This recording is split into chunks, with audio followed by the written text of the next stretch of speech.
self-preparation. Be ready for tomorrow by doing all that you can today, setting your goals. Set a goal that will make you stretch for what it will make of you to achieve it. What a brand new reason for setting goals. What an all-encompassing challenge to have a better vision of the future, to see what it will make of you to achieve it. And here's why. The greatest value in life is not what you get. The greatest value in life is what you become. The major question to ask on the job is not, what am I getting here? The major question to ask is, what am I becoming here? It's not what you get that makes you valuable. It's what you become that makes you valuable. Set the kind of goals that will make something of you to achieve them. So there you have the two components of positive self-direction. Number one, self-knowledge, knowing who you are and what you want to do with your life. And number two, self-preparation, getting ready for the opportunities before they come your way. You need both aspects for positive self-direction, figuring out who you are and what you want, and being prepared for the day you reach your goals, being ready, being worthy, becoming the person you need to be in pursuit of what you want. What good is an opportunity if you're not prepared to take advantage of it? It's no good. Won't do a thing for you. Be prepared. Now here's what's called the self-knowledge acid test. Quickly, without thinking too much about it, quickly list your 3 most important long-term work-related goals. Is it a client you've been trying to sign for several months? Is it a major sale you've been trying to make? Is it a promotion? Is it a partnership in the firm? Quickly list your 3 most important long-term work-related goals. Achievements that you want to make. Achievements that will take a while to get. Write them down. Again, without thinking too much about it, quickly list your 3 most important personal and spiritual goals. Things that will make a difference in your personal life. Is it going to church more often than holidays? Grasping all you can from the Sunday sermon? Is it spending more quality time with your kids? Is it turning the TV off during the dinner hour and actually talking about the important things in life with your family? Is it making more dates with your spouse? Is it planning a much-needed family vacation? What is it? What are the important goals in your personal and spiritual life? Is one of them making a conscious effort to exercise more, to eat better, to lose some weight, to get in shape? What are the 3 most important personal and spiritual goals that you have? Write them down. Doesn't matter what they are, just write them down. Now, take some time to really visualize what the achievement of these goals would look like. What does your future hold for you if you landed that big client? What does your future look like if you got that promotion? If you spent more time with your family? If you planned more outings with your spouse? What does your future look like? Really spend some time on this now. It's important stuff. What does it all look like? Ask yourself, is this really my goal? Is this truly what I want? Is it a positive goal? Is it important enough to me to become what it takes to reach this goal? Is it mine? Is it worth it? If your 3 goals on the career side and 3 goals on the personal side don't stand up to these questions, you need to take some time to carefully redefine a few things. Redefine your list. Redefine where it is that these goals came from. Redefine what actually is important to you. Redefine how hard you'll really work to get them. Now, there are 2 parts to this goal setting and redefining process. There's 2 parts. Number 1, don't set your goals too low. An interesting thing that we teach in leadership, don't join an easy crowd. You won't grow. Go where the expectations are high. Go where the demands are high. Go where the pressure is on to perform, to grow, to change, to develop, to read, to study, to develop skills. Now here's the second part on setting goals. Number 1 is don't set your goals too low. Number 2 is don't compromise. Don't sell out. There were some things I went for back in those early years that I paid too big a price for. If I'd known back then how much it was going to cost me, I never would have gone for them. But I didn't know. Don't sell out. An ancient phrase says, count the cost. Count the cost if it won't make you happy to get it. If you become less in your pursuit of getting it, if it's not worth the life you'll lead after you get it, it's not worth it. Now let's talk a little more about self-preparation. Self-preparation has 2 benefits. The first benefit of self-preparation is that it moves you toward your goal. You've already got it in mind. You know where you want to go. You're getting ready for it. You're doing all the things you're supposed to do. And by getting ready to achieve your goals, you're moving closer to your goals. That's how it works. The second major benefit to self-preparation is that it refuels your ambition. Your activity refuels your ambition. The things that you are doing today are getting you ready for tomorrow. It's exciting. You know that you're getting closer every day. Ambition must be kept alive, be kept active, must continue to move forward. Otherwise, you're just daydreaming. You must keep active, keep moving forward so your ambition can fuel you, motivate you, get you where you want to be. Self-preparation.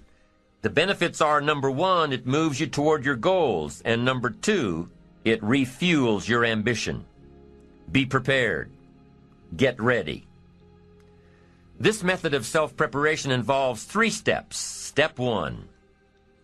Carefully consider where the next opportunity for reaching your goal will originate. Where will it come from? Will it come from networking with your colleagues? Will it come from reading the last book that you bought?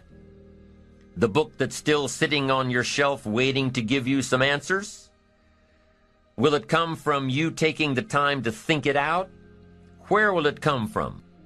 The next opportunity that will push you forward. If you don't know, here's what you have to do. For each major goal of yours, the top priorities on your list, for each of these, take out a separate piece of paper, 1 single sheet per major goal, write down your goal at the top, and start listing all reasonable resources. Write down every possible place that you could find the opportunity to achieve this goal. And with each resource, classify them. Ask yourself, is this resource a sure thing? A good bet?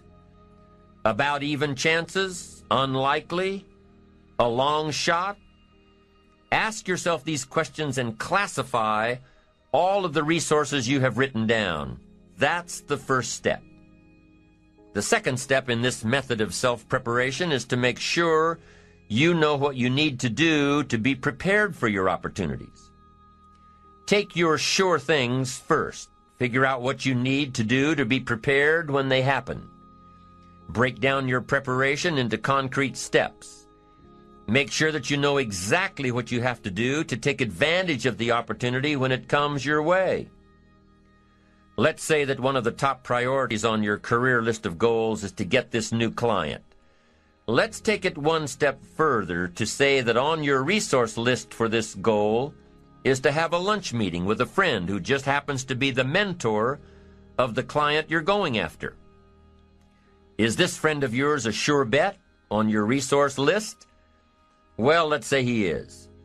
I mean, you know this guy is a tremendous consulting source for the client you want. The client you want really listens to the opinions and advice of your friend. So you're getting ready to have lunch with your friend. What do? You've got to make sure that you're up on all the knowledge and the industry data that will impress your friend. Make him realize that he knows someone who could benefit from your knowledge and your vitality and your spirit and your experience. Impress him. Impress him so much that he goes back to his friend, the client you're after, and tells this prospective client of yours that he needs to do business with you. Be prepared. Go through your entire list of goals and resources and classify them. Break each resource into concrete steps of preparation. Start by working on the sure bets first, and then move down the line. The long shots will come through every so often, but start with the resources that will serve you best now. Get ready for the opportunities before they come your way. Step 3 in the self-preparation method is to do all you can to make each opportunity more likely to happen. After you've determined what you have to do to get ready, to be prepared, after you've determined this, see what you can do to expedite the process. What can you do to increase the likelihood of this opportunity? Go over it and over it and over it. Use these 3 methods again and again as you assess where you are now and where you have to go next to keep moving toward the achievements that are most important to you. Step 1, consider your resources. Step 2, determine what you have to do to get ready. Step 3, expedite the opportunities. And by the way, this method of self-preparation works wherever you are in your journey, whether you're close to your goals or whether you're just starting your journey of self-direction. This method works. Have working knowledge to draw from. Continually work on yourself in preparation of where you want to be.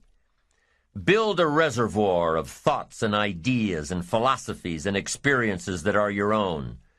Build, grow, change, get ready, be prepared. Be prepared for a life worth living. Now, here are the 4 ifs that make life worthwhile. Number 1, life is worthwhile if you learn. Nothing worse than being stupid. Life is worthwhile if you learn. Learn from your personal experiences. Learn from other people's experiences. Second, life is worthwhile if you try. Now you've got to take what you've learned and see if you can try your hand at it. Someone says, well, you can't try, you have to do. No, you have to try. I put the bar up 2 feet and asked the kids who can jump 2 feet. I can, some say. I can't, some say. I don't know, some say. How are you going to know? You don't. You've just got to try. Just back off and run at it. How are you going to know if you don't try? Now, what if you knock the bar down? Does that mean you can't jump 2 feet? No. You have to what? Try it again. Of course, you have to try. Try it another way, but try. Try your hand at it. When the record book on you is finished, let it show your wins and your losses, but don't let the record book show that you didn't try. Next, life is worthwhile if you stay.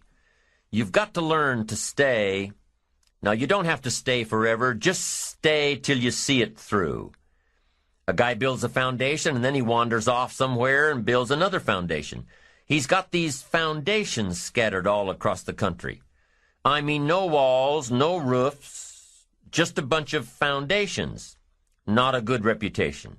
Stay. You don't have to stay forever. Just stay to finish something. Don't fall into the trap of less than refined sophistication. Stay till it's over. The 4th if that makes life worthwhile, 1 is if you learn, 2 is if you try, 3 is if you stay, and 4th if that makes life worthwhile is if you care. Caring is a unique human experience that is so vital and so powerful and so all-encompassing and so far-reaching. If you care at all, you'll get some results. If you care enough, you can get magnificent results. To lead a life worth living, you've got to learn, you've got to try, you've got to stay, and you've got to care. Develop your positive self-direction. Do these things we've discussed. Remember the 4 ifs, and you're on your way to building a life worth living. The second principle of building ambition is self-reliance. Number 1 is self-direction. Number 2 is self-reliance. Taking responsibility for your own life. Taking responsibility for whatever happens to you. Knowing that you have consciously made the decisions that are now affecting you. Knowing that what is happening now, today, is the direct result of your activity, what you did yesterday. Self-reliance is basically counting on yourself. Now, being self-reliant doesn't mean you can't work with others or trust others. Self-reliance means counting on yourself, trusting yourself, being confident with yourself, being responsible to yourself, trusting your own instincts, trusting the conclusions that you have developed from your study of experiences and philosophies, taking the credit that is due you, learning from the mistakes that you have made, being self-reliant. Gestalt psychologists give an example of being self-reliant. They say that you're responsible for getting caught in the rain. They say that by deciding not to carry an umbrella every day, you have made the decision to endure an occasional drenching. Translation? By not being prepared, you make the choice of getting caught in some of life's unpleasant circumstances. Be they rain, failures, economic losses, relationship losses, professional losses, personal losses. By not being prepared, thinking ahead, it's your choice. Now here's the other side of it. By being prepared, you increase your chances of success. You increase the likelihood. By being prepared, you increase your chances of success, of seizing opportunities when they come your way, of being ready within yourself to take advantage of once-in-a-lifetime situations. Some people tend to blame others for their mistakes, blame others for their failures.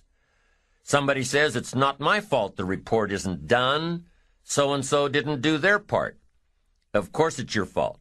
It's your report too. It's your responsibility to see that everyone you delegated work to does their part. Now, you can't control what others around you do, but it's in your own best self-interest, your enlightened self-interest, that you stay on top of things, especially if it's going to affect your future. You think your boss cares that John didn't do his part? You think he sees John as the bad guy? Of course not. All he sees is that the report isn't done, bottom line. Be responsible for the things that affect you. You can make sure you're more responsible by checking in with those people who are working with you, the people who make up your team. You can be more responsible by saying, hey, John, how are you doing with your part? Do you need some help? Can we put somebody else in here to help you finish? Now, if John consistently doesn't handle his part, you've got to replace John. If he isn't doing his share, you've got to find somebody that will. Or what? It will negatively affect you. You can't wake up in the morning that the project is due hoping and wishing that John has done his part. No, you've got to be responsible because it's going to affect your career too. Now, my approach to my better future very early on in my career was to just go through the day with my fingers crossed. And I used to say something like, I sure hope things will change for the better. Then here's what I found out. They're not going to change. Somebody says, well then, how will my life ever change? Answer, when you change. When you change, when you get better, it'll get better. If you change, it'll all change. Don't put it on someone else. Hope that someone else will change it for you. Take responsibility for yourself. Take personal responsibility. You can't change the circumstances or the seasons or the wind, but you can change your reading habits. You can change whether or not you go for the skills, burn the midnight oil, turn yourself around, multiply your value by 2, 3, 5, 10. That you've got charge of. That you have control of. You don't have control of the constellations, but you've got control over whether or not you go to night school, take adult classes, learn some new skills. You have control over that. And if you don't, that's your fault. You've got to take personal responsibility. You've got to be self-reliant. You. Nobody else can change your life, alter your ambitions, pave a golden road for you. But you can. It's up to you. Be responsible for yourself. Learn to reap the harvest without complaint. This is a sign of growing maturity.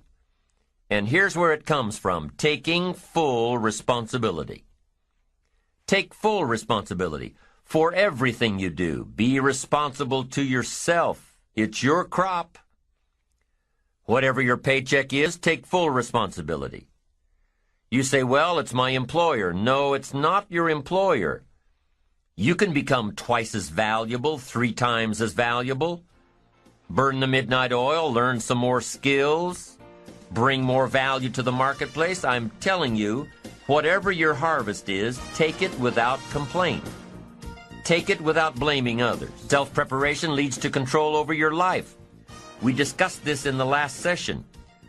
Whenever you prepare correctly, taking all of the steps you're supposed to take, doing everything in your power to stay on track, whenever your preparations lead to success, achieving your goals, you reinforce the disciplines that got you there. Success leads to reinforcement of the proper disciplines. If what you're doing is working, keep doing it. If what you're doing isn't working, change it. When you are doing all that you can possibly do and are successful at reaching your expectations, keep doing it. Success is a reinforcement. Psychologists call this positive reinforcement. We all know about positive reinforcement. That's how we train our dogs. That's how we teach our kids. That's how the trainers at SeaWorld can get a killer whale to do tricks and follow commands and work side by side with humans, by positive reinforcement. When you bring a brand new puppy home and try to teach him not to mess in the house, what do? You reward him for going outside or scratching at the door. When you're trying to get your toddler out of the diaper stage, what do? You reward her with special presents, make her feel special for learning something new. When you're trying to get your older kids to crack the books and study, what do? You reward them when they get good grades. You teach them that the skills they are developing now will have great positive effects on their lives later. But you reward them now. This is positive reinforcement. Learning that there are rewards for doing something good, something worthwhile, something of value. The greater the value, the greater the reward. The better you do, the better your reward. The greater the value, the greater the reward. A bigger paycheck, a better house, financial freedom. It's all a reward system. Now, there are 2 major benefits of positive reinforcement. Number 1, positive reinforcement builds good habits. If what you are doing, the habits you've gotten into, are building your ambition and increasing your success, keep doing them. Your success is reaffirming that these habits are good. Your success tells you that you need to keep doing what you are doing. By reviewing these habits that bring on success, you reinforce them, give them sticking power. Now here's the other side. By reviewing your habits, what you do every day, by reviewing your habits, you may find out that some of them are inhibiting your success. You may find out that what you're doing every day is bad for you, or you may realize that you've gotten out of some very good habits. Somebody says, well, I've just gotten out of the habit of taking my daily walk around the block. Well, I guess you'll just have to get in the habit of being sick down the road. Somebody says, well, I used to read the books all the time. I've just gotten out of the habit. Then change it. Go back into your disciplines. If you've just gotten out of the habit, just get back into the habit. It's called discipline. If it doesn't work, don't do it any longer. You can keep your fingers crossed if you want to and hope that it'll all straighten out. You can wish for the wind not to blow quite as severely, to change in your favor, but we call that naive at best. If the habits that you've gotten into aren't serving you, change them. You can't keep doing this any longer. Don't wish for a better wind. The key is to wish for the wisdom to set a better sail. Utilize whatever wind that blows to take you where you want to go. That is the philosophy I picked up at age 25, and it revolutionized my whole life. And here's what I found. I found it was easy. I became a millionaire when I was 31, and I found it was easy. Now here's my definition of easy. It was something I could do. I figure if it's something you can do, it's easy. But here's a little parenthesis. I worked hard at it. I made sure my disciplines were in line. I made sure my habits were good. I made sure I did all that I could. I found something that I could do, but I worked hard at it. I got up early, stayed up late, and worked hard from age 25 to 31. But what I did was easy, meaning it was something I could do. Well, you say, Mr. Rohn, if it was so easy, how come during those 6 years all those other people around you didn't get rich? Here's why. It's easy not to. How else would you describe it? That's it. It's easy to keep doing the things that don't work. It's easy to keep bad habits. It's easy not to develop the disciplines. It's easy not to. So how come I got rich and they didn't? Here's a philosophical phrase. The things that are easy to do are also easy not to do. That's the difference between success and failure, between daydreams and ambitions. Here's the key formula for success. A few disciplines practiced every day. And those disciplines have to be well thought out. What should you spend your time doing? Don't waste your time on things that aren't going to matter. But a few simple disciplines can change your whole economic future. Future with your family, future with your business, future with your enterprise, your sales career, your management career. A few simple disciplines. A few simple habits. Good habits. Repeated every day. Now here's the formula for failure.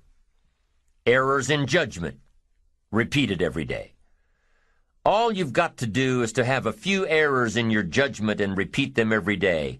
I'm telling you, they'll spin out of control in 10 years. You'll end up driving what you don't want to drive, wearing what you don't want to wear, living where you don't want to live, earning what you don't want to earn. A few errors every day, bad habits every day.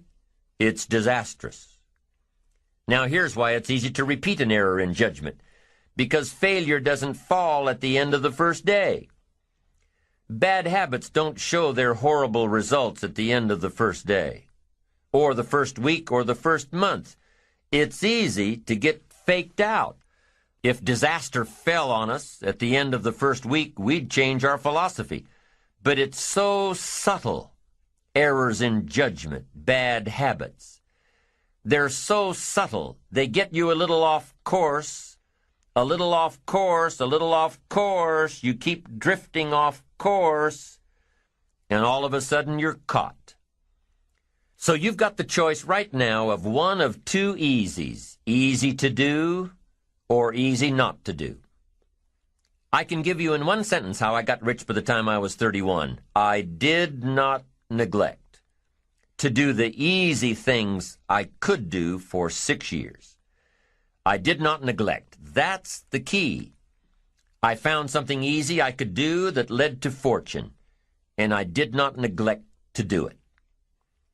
The major reason for not having more of what you want in America, more health, more money, more power, more influence, more everything, the major reason is simple neglect. Neglect. And if you don't take care of neglect, it becomes an infection, and then it becomes a disease. So if you're in the habit of not doing it, doing all it takes to get ahead, get in the habit of doing it. Doing all it takes. That's the first benefit of positive reinforcement, building good habits. Now, the second benefit of positive reinforcement is that it creates the energy to fuel additional achievement. It gives you the drive to do more, to not only keep on doing what's right, but to do more of what's right. The disciplines that will help you grow and get ahead of it all. The knowledge that what you're doing is paying off creates more energy to keep going. How easy is it to get up in the morning when you know you're not doing all that it takes? It's not very easy at all. You can just lay there awake thinking, oh, what's a few more minutes in bed? It won't matter much anyway. Wrong. It does matter. It will matter. Now, how easy is it to get up in the morning when you're pouring it on, doing the best you can, anxious to get going, make progress toward your dreams? It's a whole different story. When you're resting to renew your reserves, it's much different than resting to avoid your day. When you're psyched up and excited for your life, when you're excited for what you've planned to accomplish for the day, it's amazing. You'll wake up before the alarm clock even tries to startle you awake. Your successes fuel your ambition. Your successes give you extra energy. Your successes pave the way for more successes. It's the snowball effect. With one success, you're excited to meet another, and another, and another. And pretty soon, the disciplines that were so difficult in the beginning, the disciplines that got you going, are now part of your philosophy.